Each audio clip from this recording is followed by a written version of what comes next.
Alright, instead of making 3 videos, I'll just add this to one of the earlier ones here I did. Here's another one now, where it wants us to graph the parabola and find its vertex and the axis of symmetry. Okay, so as we look at this, the equation is y equals x squared plus 8x. I'm going to move the 9 out here, plus 9. This one's a little easier to do here. We want to find our new c term, but we want to put this in the form, once again, of y equals x minus h, the quantity square, plus k. So our vertex, remember, is h comma k. So we're going to use completing the square. So x goes here. Half of b is 4. And we're going to add then, when we square the 4, we get a 16. So we have to subtract 16 to keep this all even. So when we do that, we get y equals this, and then a negative 16 and a plus 9 is a negative 7. So our vertex then is going to be opposite sign of this, negative 4, negative 7. So there's our vertex, and our axis of symmetry is whatever our x value is.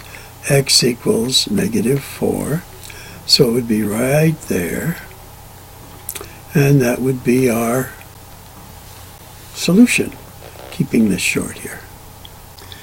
A quick review of one of the test questions on Unit 2, and this comes up in practice and in the quiz me, is something like this. So a researcher has decided that a good mathematical model for the number of impulses fired has been stimulated by this equation right here. So let me write it down. It would be y equals a negative x squared plus 20x minus 30. Now notice our a term here is negative.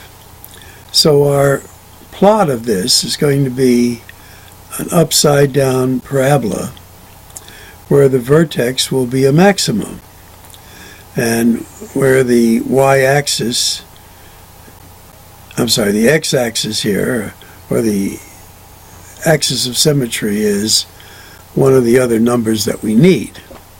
So you might say, how do you figure out what it is from that? Well, that was the formula that we worked on, where we said y equals, and notice we can modify this a little bit. We can take out a negative here, and this will be x squared, positive now. This is going to be a negative 20.